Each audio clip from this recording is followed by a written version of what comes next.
What if I told you that one of the most quoted verses in the Bible is one of the most misunderstood? And no, it's not about revenge.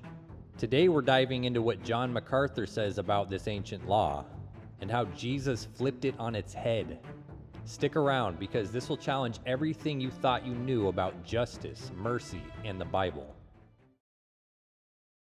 The popular phrase, an eye for an eye, a tooth for a tooth, appears in Exodus 21, Leviticus 24, and Deuteronomy 19. Most people think it's a green light for personal revenge, but John MacArthur, he says that's completely wrong. These laws were given to judges, not individuals, to limit punishment, not justify it. Now let's fast forward to the New Testament, Matthew chapter 5, verse 38 through 39.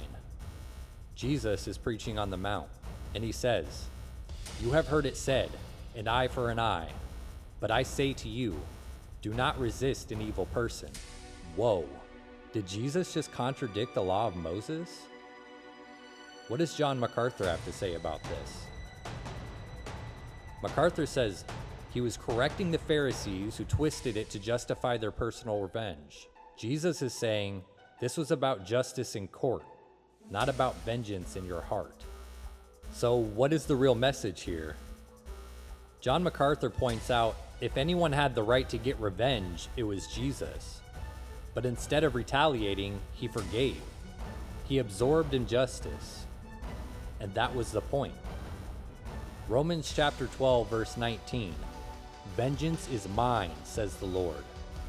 So, as Christians, we are not called to settle score.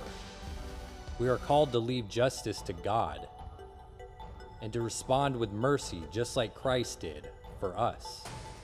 So, the next time you hear someone quote, "an eye for an eye," remember this. It's not about revenge. It's about restraint. And as followers of Jesus, we are called to do something even higher. Radical forgiveness. As John MacArthur puts it, we don't live by the world's standard of getting even. We live by the cross. If this challenged your view of justice, hit that like button. Subscribe for more deep dives into biblical truth. And let me know in the comments, have you ever misunderstood this verse too?